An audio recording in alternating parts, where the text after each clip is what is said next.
Bom dia, meus irmãos e amigos. Estamos nesse primeiro domingo de julho de 2020, nesse culto especial com muitas histórias nele envolvidas, com muitas experiências, com muita gratidão também, com muito significado. E hoje, como já temos feito já há alguns primeiros domingos passados, hoje estaremos também celebrando a ceia online. No início, houve muita discussão, controvérsias, posicionamentos diferentes, pensamentos divergentes, mas estamos vivendo numa realidade que nos converge, o que nos aponta, o que nos direciona para essa prática, que, a meu ver, nos leva a cumprir a ordenança de Jesus, dando condições para que cada um, de acordo com a sua consciência, fundamentado na palavra de Deus, participe dessa celebração. Hoje também, daqui a pouco eu vou colocar um pouco mais, há no meu coração muita alegria, porque, sem dúvida alguma, como diz o Salmo 119, no versículo, melhor, Salmo 118, verso 24, este é o dia que o Senhor fez, alegremo-nos e nos regozijemos nele. Alegremo-nos e nos regozijemos nele. O Salmo 118, verso 24, está falando sobre o presente. Claro que aqui não vou pregar, porque esse não é o tema da nossa mensagem. Mas eu quero pontuar que, às vezes, a gente fica preso ao passado, seja por culpa, seja por mágoa, e o antídoto para a superação dessa mágoa ou dessa culpa são muito diferentes, mas têm uma mesma fonte. A culpa você resolve mediante a confissão dos seus pecados e a declaração de sua fé em Jesus. E quanto à mágoa, é mediante o perdão, porque o perdão é a cura que vem da parte de Deus para o seu coração, é de dentro para fora.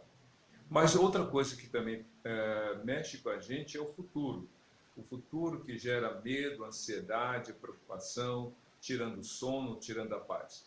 E o remédio, o antídoto para essa ansiedade quanto ao futuro é a plena confiança em Deus. Daí o Salmo 118, verso 24, dizer: hoje é o dia que o Senhor fez, alegremo-nos e nos regozijemos nele.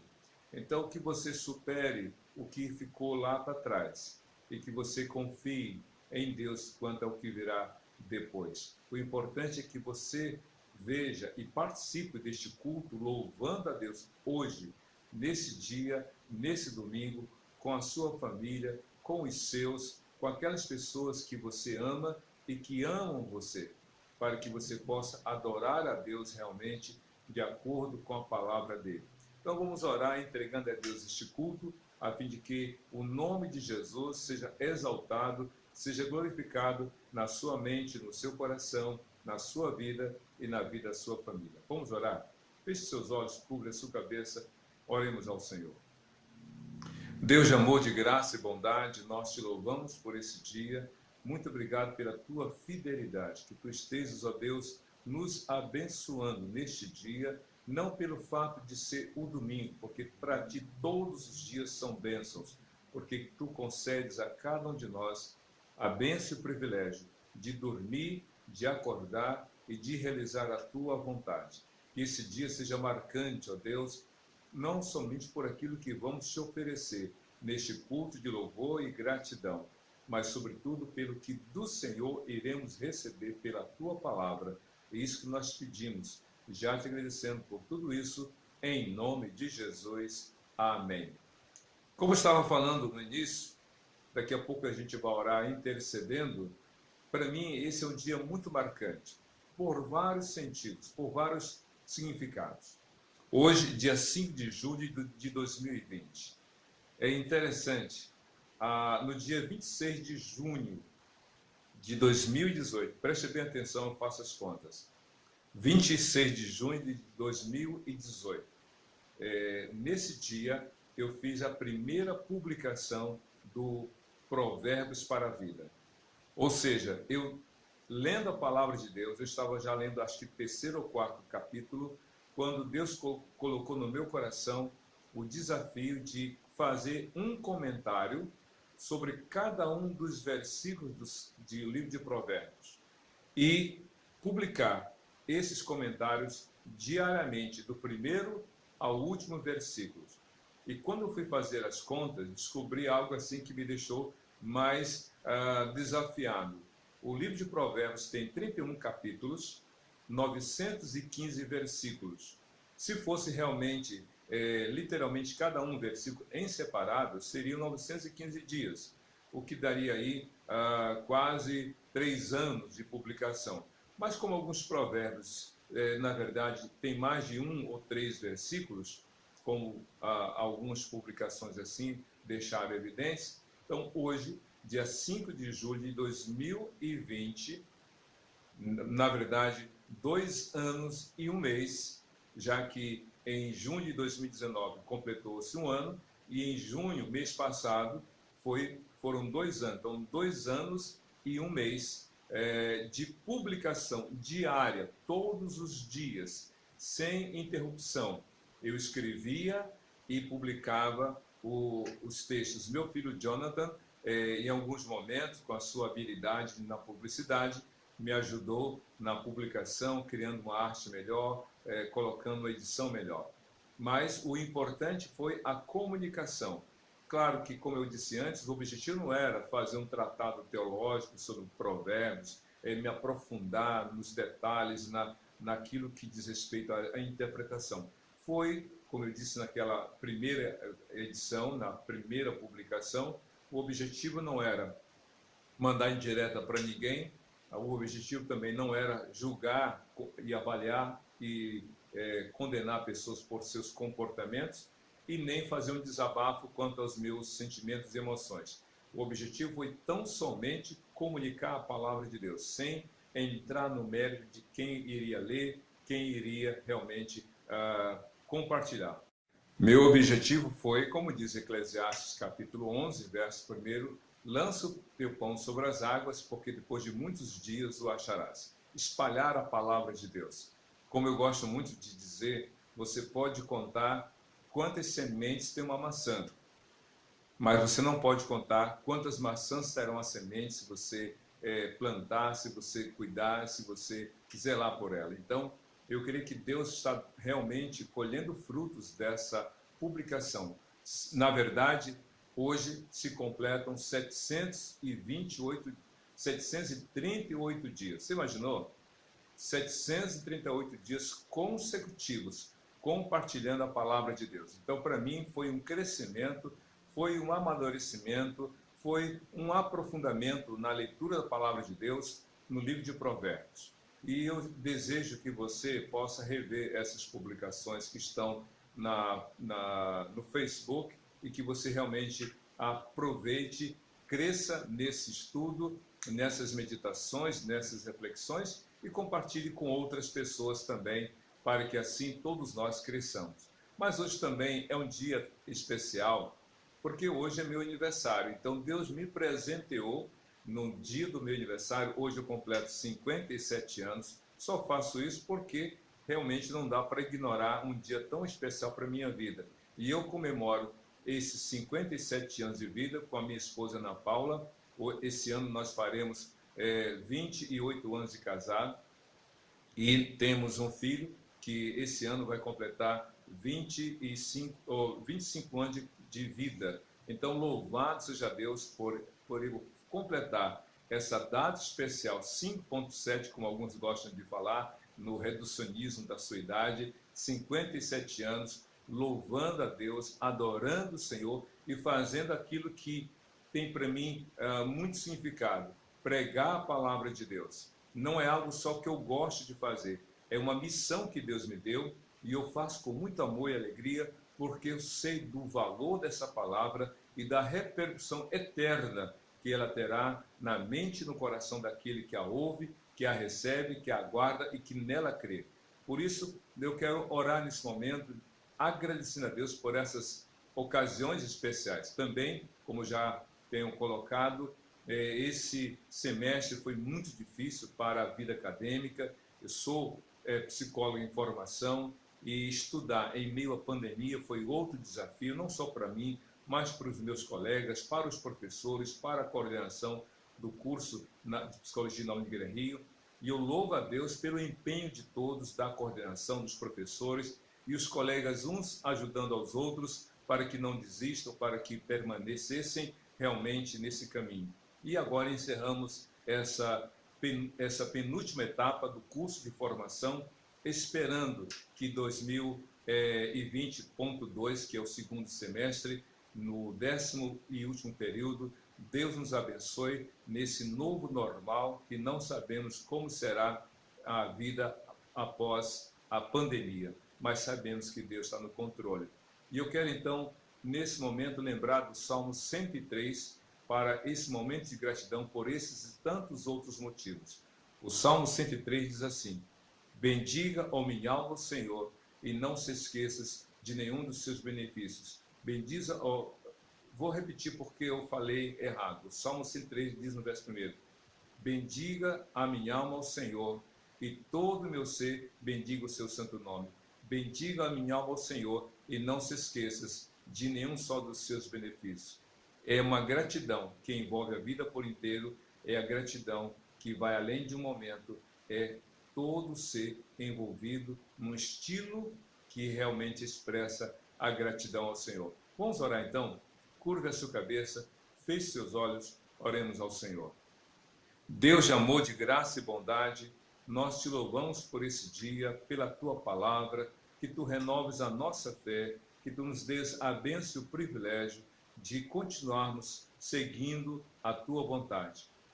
Particularmente, eu quero te agradecer pela conclusão desse 9º período do curso de Psicologia. Quero te agradecer por ter concluído uma importante etapa na divulgação da tua palavra, na publicação do último comentário sobre o livro de Provérbios. Muito obrigado, porque foram 738 dias de publicação ininterrupta da tua palavra. Muito obrigado, porque em dias de cansaço, em dias difíceis, o Senhor me deu ânimo, me deu coragem, me deu palavra para compartilhar. Que a tua palavra, como semente preciosa, espalhada, ó Deus, pelas redes sociais, alcance muitos corações e que cada um seja impactado pela tua palavra e reveja a sua vida, a tua presença e declare a sua fé em Jesus. Muito obrigado também, ó Deus, porque hoje é um dia muito especial para mim, no meu aniversário, 57 anos de vida. Que tu abençoes a minha esposa Ana Paula, meu filho Jonathan, que todos nós sejamos orientados pelo Senhor. E orando pela minha família, incluo todas as demais famílias daqueles que fazem parte da congregação da PIB da Barra em Duque de Caxias, e orando pela nossa congregação, oramos pela PIB da Barra, pelo pastor Zé Maria, pela sua família, por toda a equipe ministerial, por todos os demais membros. Oramos pelas igrejas que têm perseverado em meio à pandemia, publicando a tua palavra, servindo ao Senhor, realizando as obras através dos seus ministérios. Que tu nos dê ânimo, que tu nos dês condições para fazermos a tua obra. É o que nós pedimos e te agradecemos em nome de Jesus. Amém. Daqui a pouco nós vamos ter a mensagem da palavra de Deus. Mas antes a gente vai ter a música, a participação musical.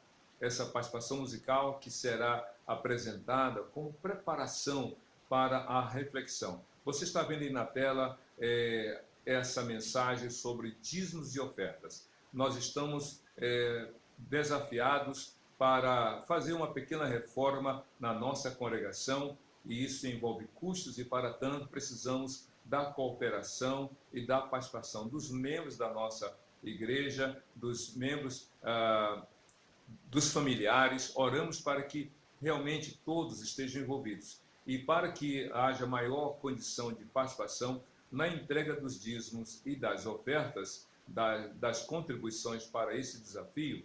Aí está as informações bancárias. Banco Itaú, agência 9165, conta corrente 26152-1. Eu vou repetir. Banco Itaú, agência 9165, conta corrente 26152-1. Você pode, então, fazer sua transferência, seu depósito e nos dando condições de, com esses recursos, fazer essa reforma para que, quando voltarmos às nossas reuniões presenciais, tenhamos um ambiente melhor e mais favorável para esses fins. Que Deus abençoe a sua vida. Ouça a participação musical e logo em seguida iremos ter a reflexão na palavra de Deus e com a celebração da ceia do Senhor. Deus te abençoe. Até daqui a pouco.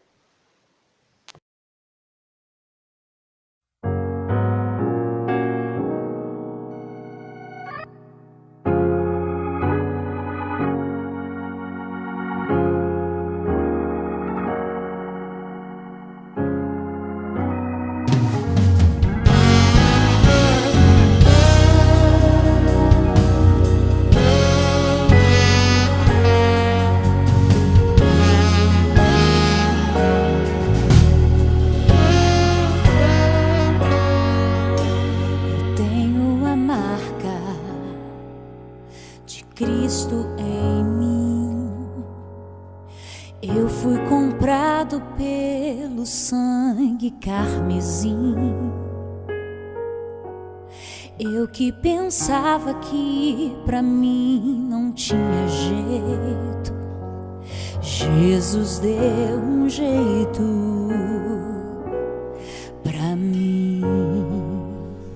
Minhas vestes eram sujas, mas o sangue me limpou. Minha alma estava enferma, mas o sangue me sarou. E eu que estava tão perdido, em Jesus achei um abrigo. O sangue me mostrou o caminho. Jesus Cristo é o caminho.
Foi pelo teu sangue, Jesus.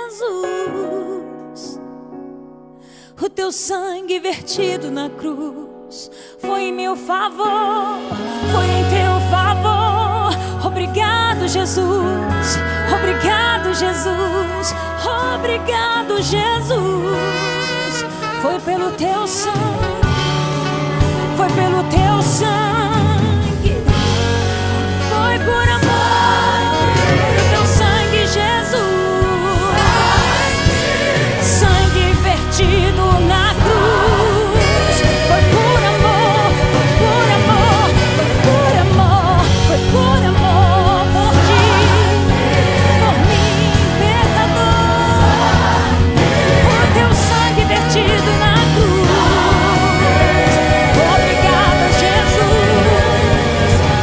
Sangue precioso, sangue poderoso, sangue derramado em meu favor. Sangue condomínio limpo. Obrigada, Jesus. Aleluia.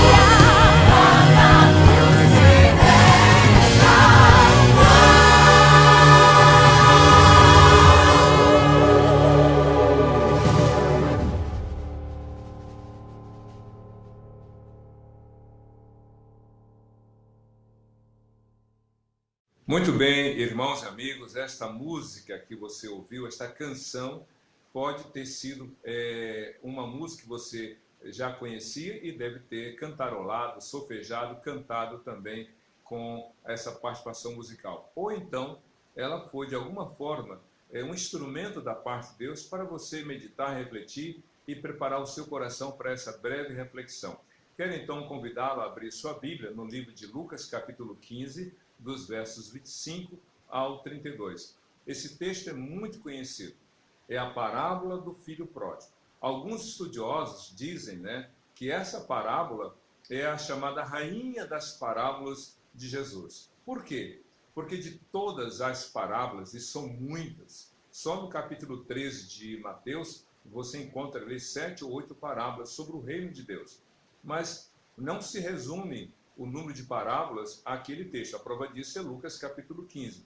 Mas também não é só Mateus e Lucas, respectivamente, nos capítulos 13 e 15, que você encontra todas as parábolas. Na verdade, nos 4 livros, Mateus, Marcos, Lucas e João, você encontra várias parábolas. Eu tenho uma Bíblia em inglês que eu ganhei do meu pastor, um amigo, pastor Robert Malone, ele é americano, mora no estado do Alabama, nos Estados Unidos, e quando eu visitei, ele foi missionário em Teresina, eu era ainda muito novo, e ele ficou maravilhado de, saindo dos Estados Unidos, encontrar um Clark Gable em Teresina. Então nós ficamos amigos por esse fato.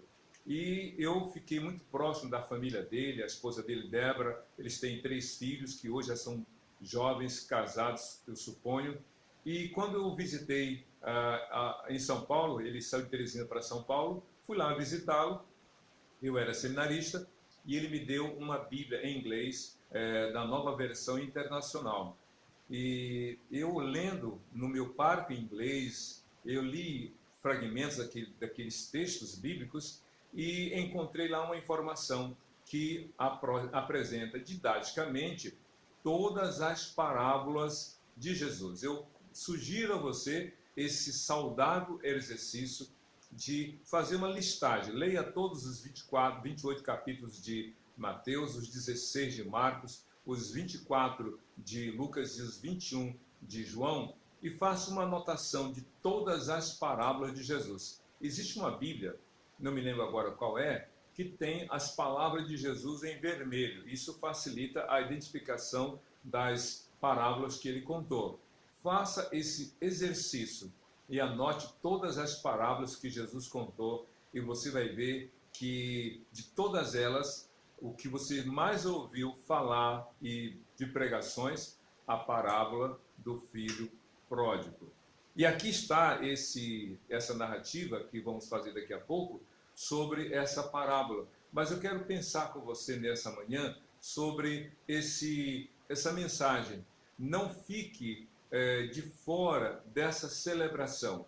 Daqui a pouco nós vamos celebrar a ceia do Senhor. Mas eu quero, antes da celebração da ceia do Senhor, falar de uma outra celebração da qual Deus não quer que você se exclua, que você não fique de fora. Então, quero convidá-lo a abrir sua Bíblia no livro de Lucas, capítulo 15, do verso 25 ao verso 32, que nessa tradução da NVI que eu tenho aqui diz o seguinte: Enquanto isso, o filho mais velho estava no campo.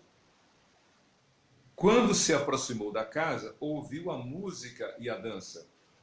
Então chamou um dos servos e perguntou-lhe o que estava acontecendo. Este lhe respondeu: Seu irmão voltou, e seu pai matou o novilho gordo, porque o recebeu de volta são e salvo. O filho mais velho encheu-se de ira e não quis entrar. Então seu pai saiu e insistiu com ele, mas ele respondeu ao seu pai: Olha, todos esses anos tenho trabalhado como um escravo ao teu serviço e nunca desobedeci às tuas ordens, mas nunca me deste nem um cabrito para eu festejar com os meus amigos. Mas quando volta para casa esse teu filho, que esbanjou os teus bens com as prostitutas, matas um novilho gordo para ele. Disse o pai: Meu filho, você está sempre comigo, e tudo que tenho é seu. Mas nós tínhamos que celebrar a volta desse teu irmão e alegrar-nos, porque ele estava morto e voltou à vida, estava perdido e foi achado. Essa parábola é tão rica de detalhes, é tão precisa na narrativa da forma como Cristo contou, que não é impossível a gente ler e imaginar as cenas, as falas. A parábola é grande, começa no versículo 11 e vai até o versículo 32. É uma das mais longas parábolas de Jesus, com vários ingredientes. A dúvida que alguns têm é: qual foi o propósito dessa parábola? Por que Cristo contou essa parábola? E mais ainda, sem entender qual foi o propósito, a maioria de nós, como eu e tantos outros, a maioria sempre tem um olhar na vida do filho esbanjador, porque a palavra pródigo não tem a ver com prodígio. Pródigo tem a ver com o filho pródigo, aquele que esbanja, é aquele que gasta e vive uma vida dissoluta, uma vida sem limites, uma vida onde se quer fazer de tudo e sem se preocupar com o dia seguinte, com o amanhã.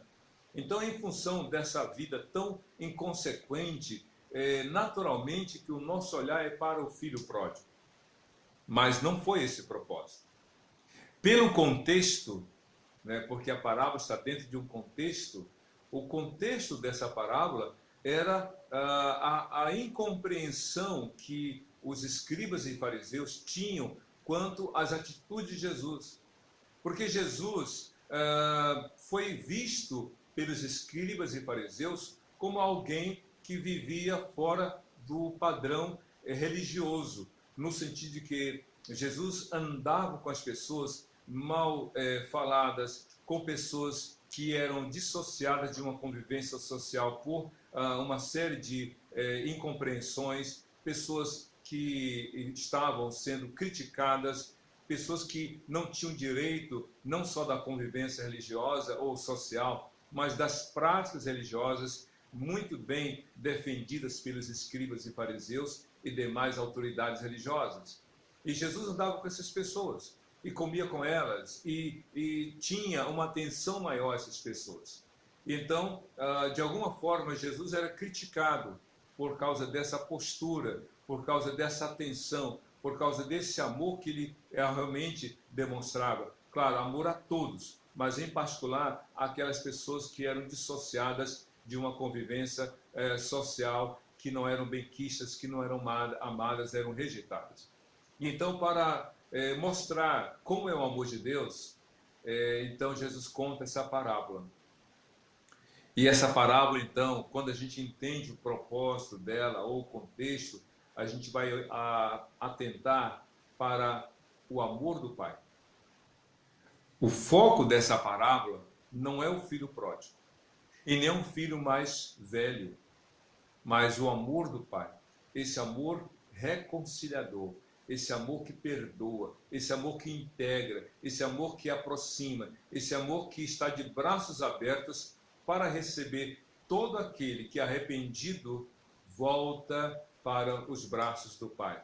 Esse amor que é abrangente e inclusivo, e não restrito e exclusivo.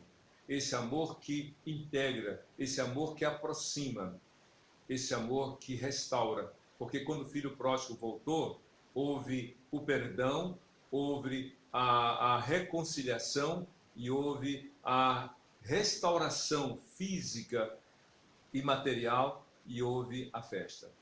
É nesse momento da festa, porque quando o filho pródigo volta, ele volta maltrapilho, descalço, sem anel.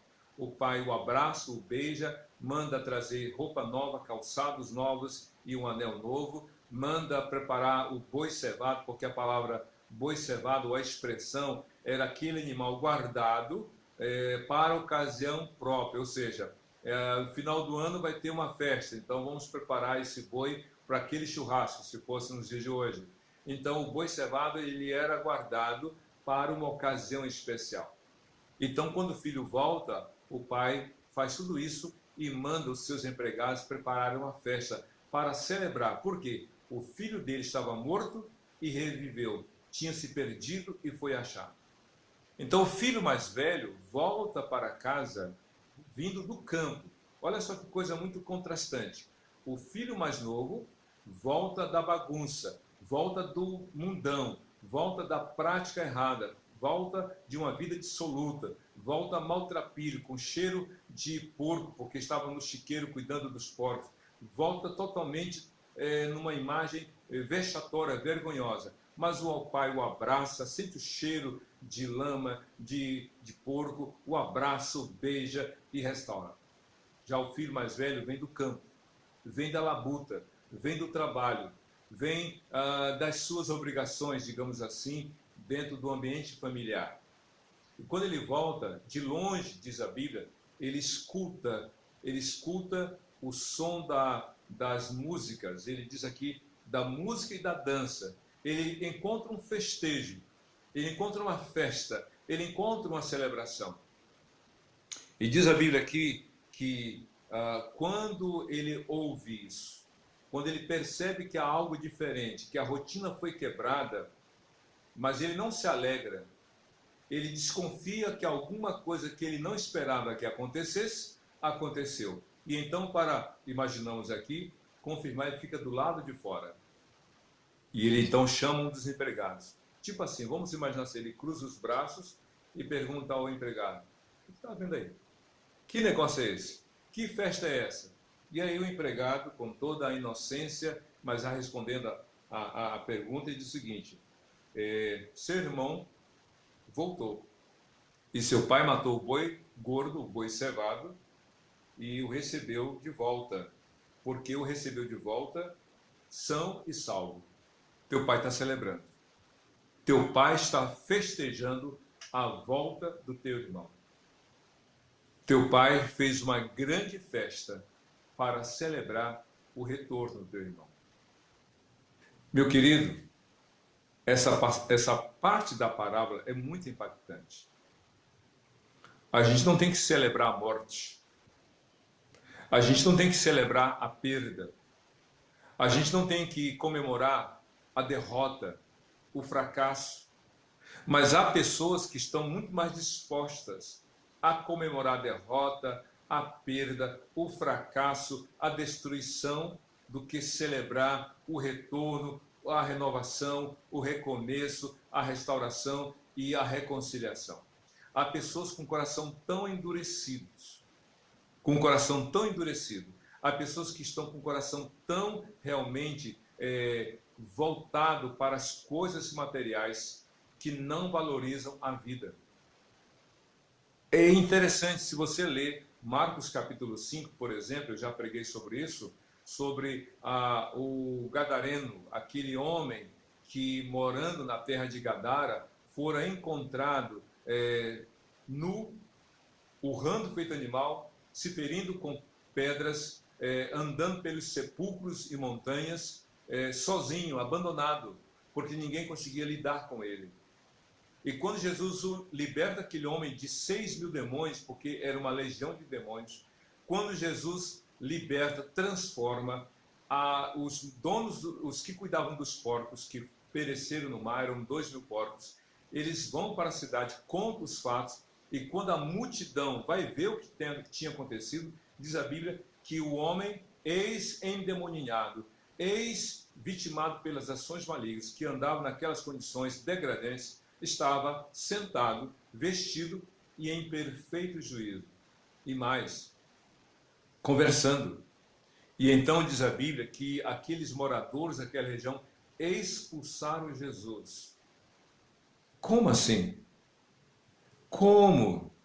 Eles talvez estivessem supondo, nós perdemos 2.000 porcos. E eles não conseguem enxergar a graça de Deus sobre aquele homem que foi liberto, transformado e que agora estava tendo condições de ser reintegrado à sociedade com uma vida nova dada pelo Senhor. Cristo mesmo disse para ele: volta para os teus e anuncia aos teus o quanto o Senhor te fez e quanto teve misericórdia de ti. Aqueles moradores expulsaram Jesus. Em vez deles falarem: Senhor, temos mais doentes, Senhor, temos mais pessoas que precisam ser libertas, temos mais pessoas para serem restauradas, temos mais pessoas para serem abençoadas, eles querem afastar Jesus de fato, expulsam Jesus daquela região, o convida a se retirar. O filho mais velho não atentou para o seu irmão que voltara, mesmo em condições degradantes, mesmo tendo errado, mesmo tendo falhado, ele se insurge e diz: eu não quero participar dessa festa. A palavra de hoje é: não fique de fora dessa celebração. Não fique de fora da obra de Deus. Não fique de fora do poder de Deus manifestado na cura, na transformação, na reconciliação, no recomeço. O mundo celebra, o mundo bate palmas quando um casal se separa, quando um fica por um lado, o outro vai para o outro lado, quando os filhos brigam com os pais, quando os pais brigam com os filhos, quando uma empresa vem a falir, quando os negócios não dão certo, quando as amizades rompem, o mundo festeja. O mundo festeja o errado, o que comete pecado, o que desobedece, o mundo bate palmas. Mas quando um homem se arrepende de seus pecados, quando a mulher reconhece seus erros, quando o casal se reconcilia, quando o filho volta para casa, quando os pais se aproximam novamente dos filhos, quando a vida das pessoas é mudada pelo poder de Jesus, o mundo, no mínimo, fica em silêncio. Quando não, faz uma expressão de deboche, de graça e de riso. Quando o pastor Billy Graham pregava nos tempos idos na década de 1960, ele armava as suas tendas nas praças das grandes cidades e colocava, então, pó de serra, porque era poeira, chão batido. Então, eles colocavam os bancos sobre aquela lona e colocavam pó de serra nos corredores para que as pessoas, então, ao caminharem por ali, não levantassem a poeira. E quando o pastor Billy Graham fazia os seus apelos: entrega a vida a Jesus, se arrepende dos seus pecados, então as pessoas saíam dos seus lugares e, andando pelo corredor central, iam à frente dizendo: eu quero Jesus, eu aceito Cristo como meu Senhor e meu Salvador pessoal. Sabe o que acontecia? No dia seguinte, os jornais, de forma debochada, de forma a ridicularizar, dizia: fulano trilhou o pó da serra, ou o pó de serra, dizendo: fulano se converteu. Mas em vez de elogiar, de parabenizar: olha, fulano mudou de vida, foi liberto dos vícios, foi realmente restaurado, fazer deboche: fulano ele trilhou o pó de serra. E quantas pessoas hoje, quando as igrejas fecharam os seus templos por causa da pandemia, quantos aplaudiram, quantos ficaram rindo, quantos ficaram debochando, dizendo: cadê o Deus de vocês, cadê o Deus da cura, cadê isso? Fizeram pouco caso. Mas olha só uma coisa: a palavra de Deus não volta vazia, ela faz aquilo que é da vontade do Senhor. Temos que celebrar. Não fique de fora dessa festa de celebração pela vida restaurada, pela vida mudada, pela reconciliação. É interessante que o filho mais velho ficou do lado de fora e diz a Bíblia que ele não quis entrar. E então o pai, diz a Bíblia, saiu de casa. E quando o pai chegou, foi falar com o filho, olha só, no verso 28, diz assim, de Lucas 15: o filho mais velho encheu-se de ira e não quis entrar. Ao tomar conhecimento de que havia uma festa promovida pelo pai, e o boi gordo estava lá sendo usado como alimento para aquele grande momento de festa, ele ficou irado. E diz a Bíblia, então, que ele não quis entrar. Ficou ali marcando posição. O pai saiu e aí insistiu, né, para que ele entrasse. O pai saiu e insistiu. Vejam só, esse filho mais velho demonstrou várias atitudes para dizer que não queria participar. Ele ficou sabendo de longe, ou melhor, ele ouviu que havia uma festa, ele foi informado, e agora o pai sai de casa para falar com ele e insiste. Já foram 3, digamos, oportunidades, 3 possibilidades que aquele jovem teve para poder entrar. E então, diz a Bíblia aqui no verso 29, o filho mais velho respondeu ao pai: olha, todos esses anos tenho trabalhado como um escravo ao teu serviço. Aquele jovem não quis entrar naquela festa, não quis fazer parte daquela celebração, por vários motivos. Um deles era a relação com o pai. Primeiro, ele demonstrou ira.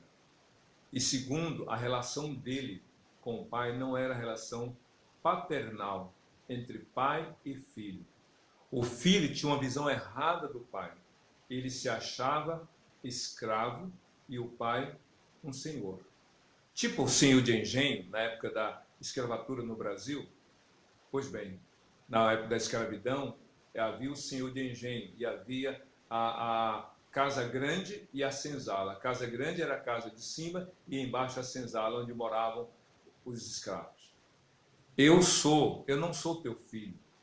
Eu estou sendo tratado como escravo. É como se ele dissesse: o senhor me explora. Eu faço as coisas porque o senhor me obriga. Então, ele não quis fazer parte daquela festa porque ele tinha um olhar totalmente diferente, fora da realidade, dele como filho e daquele homem como seu pai. Quantas pessoas não querem participar da festa que o Senhor promove quando uma vida se converte, porque tem uma relação ruim? Quanta gente olha para Deus como um Deus irado, ou um Deus iracundo, um Deus vingador, um Deus que só castiga, um Deus que só mata, que só se vinga, um Deus que não perdoa. Por quê? Tipo aquela música: cuidado o olhinho no que vê, cuidado o mãozinho no que toca, cuidado o pezinho no que anda. É uma visão errada. Muita gente está de fora dessa grande celebração porque tem uma visão errada de Deus. Deus é amor, Deus é misericordioso, Deus é um Deus abençoador, Deus não é sádico, Ele não tem prazer no sofrimento de ninguém. Ele mesmo fala no livro de Isaías 55, verso 6, busca o Senhor enquanto se pode achar, invocar enquanto está perto, deixe o homem seu mau caminho e se volte ao Senhor, porque Ele é grande em perdoar. Volte para o Senhor, não fique de fora dessa celebração, não fique do lado de fora, porque há festa na casa de Deus. E quando eu falo casa de Deus, é onde o povo está, seja no templo, seja na casa familiar, seja em outro ambiente, há festa, não fique do lado de fora. Mas outra razão pela qual aquele jovem não quis entrar, está aqui ainda no versículo 29, diz assim: e nunca desobedeci às tuas ordens, mas tu nunca me deste nem um cabrito para eu festejar com os meus amigos. Aquele jovem não quis fazer parte daquela festa, porque o seu olhar, as suas ações, a sua obediência não era por amor, não era por submissão, mas por interesse. Eu faço tudo e não recebo nada. Eu faço tudo e nem um cabrito tu me deste para eu festejar com os meus amigos. O boi cevado, o Senhor deu aí para celebrar essa festa. Mas para mim, nenhum cabrito. Aquele jovem tinha uma questão material muito pungente em seu coração. Ele queria se aproveitar, ele queria os bens materiais, ele queria ter realmente algum benefício. Aquele jovem estava muito mais preocupado com o que poderia ter do que de fato quem ele era. Eu creio que há 4 palavras, 4 verbos que a gente precisa distinguir na nossa relação com Deus. O primeiro verbo é do menor para o maior em termos de valor. Fazer, ter, pertencer e ser. O menor valor é o fazer. O quarto é o fazer. Tem muita gente que está preocupada em fazer. Eu sempre te obedeci. O outro é o ter. Tu nunca me deste nada. Mas o valor precioso é: eu quero pertencer, eu pertenço a esta família. Eu sou teu filho. Aquele filho pródigo não valorizou: eu sou teu filho. Não valorizou: eu pertenço à tua família. Ele só valorizou: nunca me deste nada. E eu só faço tudo e não me sou reconhecido. Tem muita gente assim, que está na igreja só pelo fato de poder fazer. Aí eu só estou aqui porque eu canto, só estou aqui porque eu prego. No dia que eu não puder pregar, não venho mais. No dia que eu não puder cantar, não venho mais. No dia que eu não puder fazer nada, não venho aqui. Por quê? Porque valoriza o fazer. Ah, eu tenho um cargo. Ah, eu sou isso. Ah, eu tenho isso. Ah, eu tenho recurso. No dia que eu não tiver essa posição, não venho mais. Mas muitos estão na casa de Deus porque dizem: eu pertenço ao reino de Deus, eu pertenço à igreja de Jesus, e eu sou filho de Deus, sou filha de Deus, sou servo de Jesus, sou servo de Jesus. Não fique de fora dessa celebração. Não fique de fora da bênção que vem realmente da comunhão com o Pai. E é interessante que diante dessas colocações do filho mais velho, o pai procura abrir os olhos daquele jovem, dizendo o seguinte, no verso 31. E é interessante, uma coisa que eu não coloquei, mas quero aqui lembrar. O filho mais velho ainda teve a coragem de dizer: e veio este teu filho mais novo, que gastou, que esbanjou os teus bens com prostitutas e matas o novilho. Ele nem chama de irmão, ele chama de filho mais novo. Aquele jovem, escute bem, mas o filho mais velho estava dentro de casa, mas ele estava com um coração distante do pai e da convivência familiar. A Covid-19, que é a doença provocada pelo novo coronavírus, provocou distanciamento social, isolamento social. Isso quer dizer para que com aqueles de fora da casa não pode haver visitas, não pode haver contato físico e assim por diante. Máscara, álcool gel, luva, dependendo da ação que você vai realizar. Então muita gente está sofrendo. Eu às vezes fico muito emocionado quando vejo idosos sozinhos, com um bolo na janela, comemorando seu aniversário de 80, 90, 95 anos, até mais, sem os parentes, porque são pessoas em quadro de risco pelas comorbidades, pelas doenças da vida idosa e pelos riscos de contaminação. Triste isso. Mas o mais triste é quando dentro de casa o pai está distanciado, não social, mas emocionalmente dos seus pais. Filhos que não falam com os pais, pais que não falam com os filhos, marido que não fala com a esposa, esposa que não fala com o marido, sogra que não fala com a nora, genro que não fala com o sogro e vice-versa. As pessoas dentro de casa estão debaixo do mesmo teto, dentro das 4 paredes, mas estão emocionalmente separadas umas das outras. Esse teu irmão mais novo, ou melhor, esse teu filho mais novo, nem chamou de irmão. Mas aí o que eu acho maravilhoso aqui nesse texto é a postura do pai. No verso 31 de Lucas capítulo 15, o pai diz assim: meu filho, olha só que coisa interessante. o pai diz para o filho mais velho, o filho iracundo, o filho revoltado, o filho que não perdoa, que está irado, diz assim: meu filho, você está sempre comigo. Coisa interessante nessa pequena frase. Ele disse: meu filho. O pai relembra ao filho o vínculo. Você é meu filho e você pertence a mim. Não fique de fora dessa grande celebração. Deus deu vida a você. Você não é um acidente de acaso, do acaso, você não é um acidente de percurso, você não é fruto de uma casualidade, de um encontro furtivo. Ainda que seus pais não tivessem planejado o seu nascimento, ainda que você tenha ouvido palavras, olha, se não fosse ele, eu já teria me separado de você, se não fosse ela, eu já teria ido embora. Ainda que você tenha ouvido palavras tão depreciativas, Deus ama você, porque você é projeto de Deus. Ele tem algo para você em Cristo Jesus. Meu filho, a Bíblia diz que em Cristo Jesus nós somos chamados filhos de Deus, de acordo com João capítulo 1, de 11 a 13. Meu filho, você está sempre comigo. Deus nunca deixou você, ainda que você tivesse pensado: ah, Deus se esqueceu, Deus me abandonou. Não, Deus nunca. Hebreus capítulo 13, versículo 15, versículo 5, repete Josué 1:5. Nunca te deixarei, nunca te abandonarei. E as palavras de Cristo em Mateus 28:20. E eu sempre estarei com vocês até a consumação dos séculos. Deus ama você, meu filho. Não fique de fora. E aí diz outra coisa, no verso 31 de Lucas 15. E tudo o que eu tenho é seu. Você não tem que reivindicar. Você não tem que bater a mão no peito, dizendo, me dá, ou bater o chão com ira, né, de pirraça, eu quero. Não, filho, o que eu tenho é seu. O que eu tenho é seu. Você não tem que brigar por isso. É seu, você não tem que fazer as coisas por obrigação. Você não tem que achar que é meu escravo, você é meu filho. E tudo que eu tenho é seu. Não fique de fora dessa festa.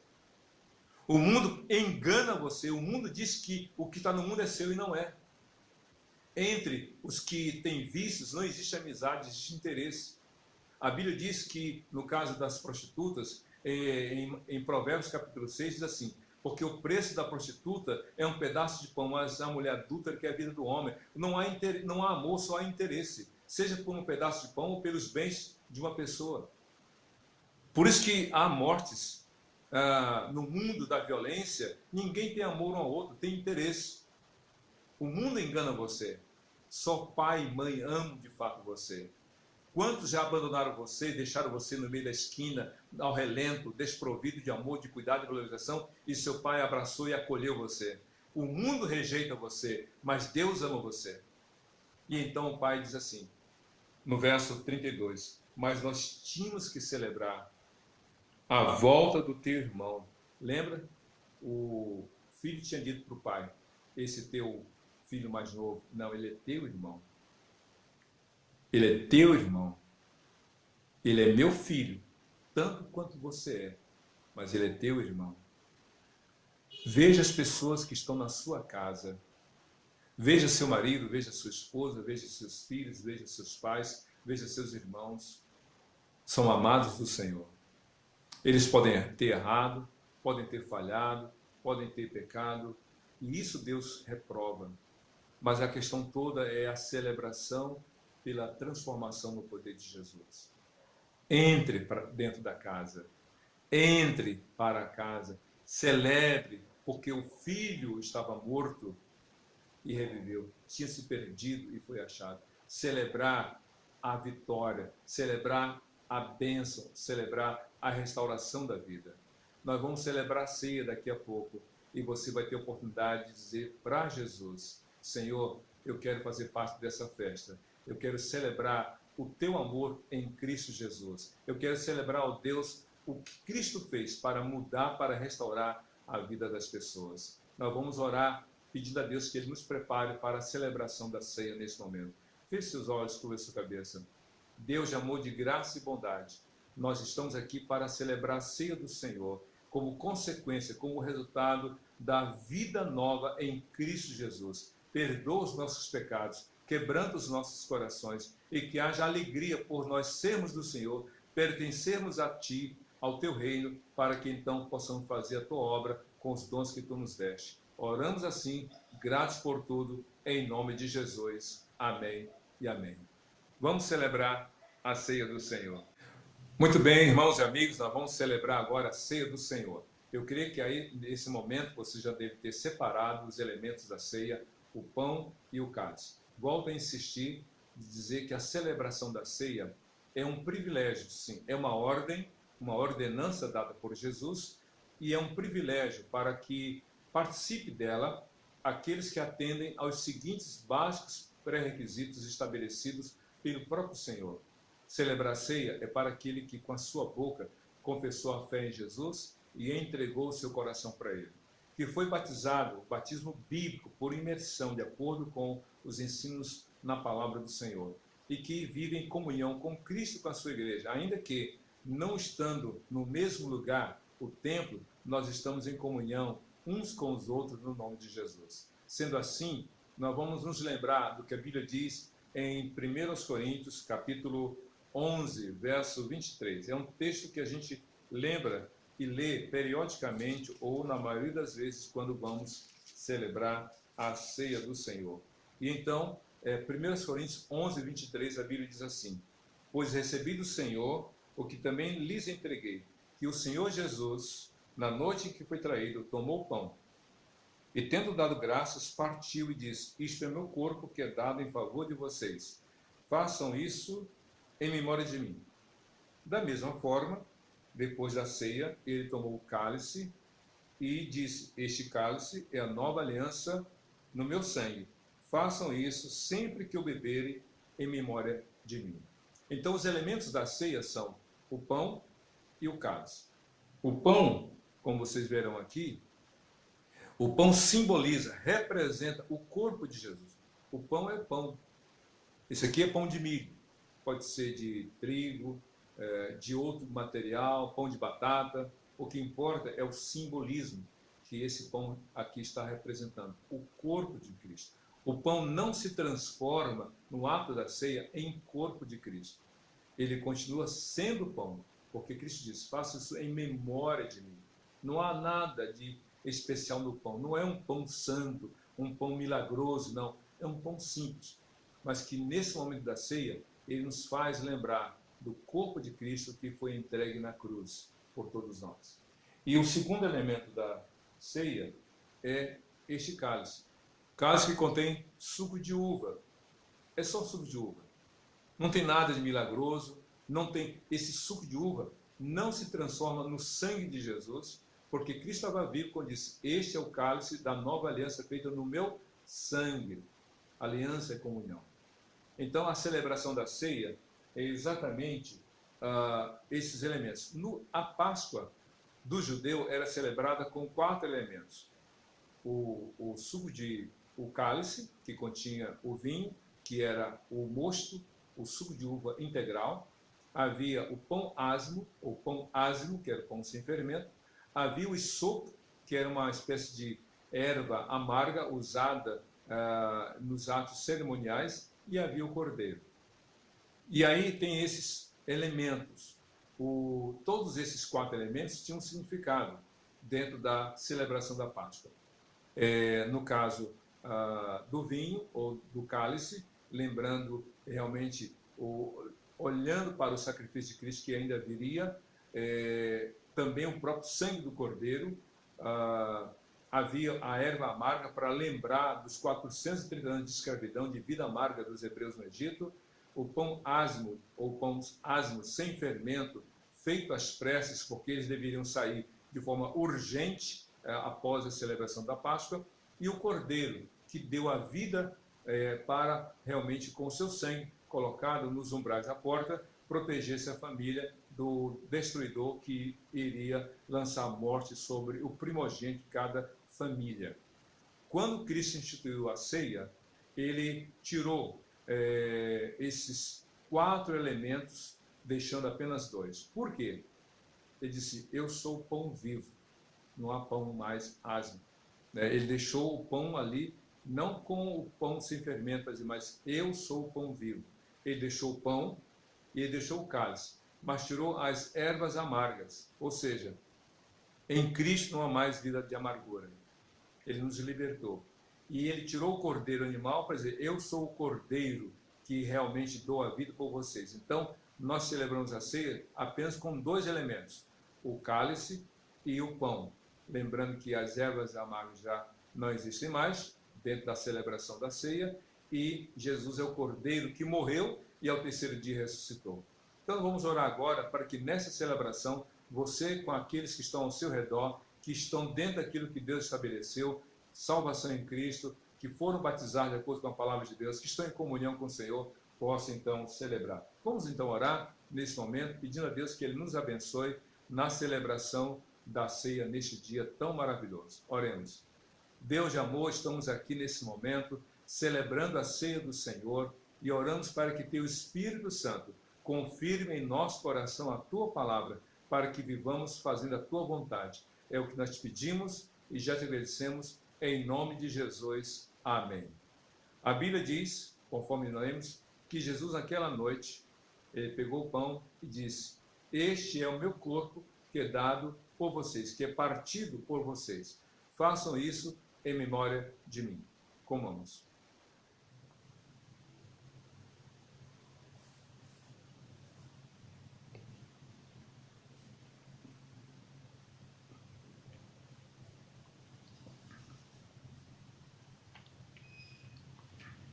A Bíblia diz que Jesus, depois de ter ceado, ele pegou o cálice e disse, este é o cálice da nova aliança feita no meu sangue.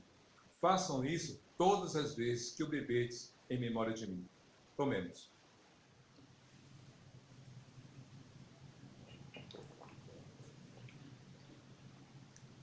Amém. Que Deus abençoe você, a sua família, e que dê um dia maravilhoso na presença dEle. E nós, não só esse dia, mas que você tenha uma vida abençoada na presença de Jesus, Senhor e Salvador de todo aquele que nele crê, hoje para todo sempre. Amém e amém.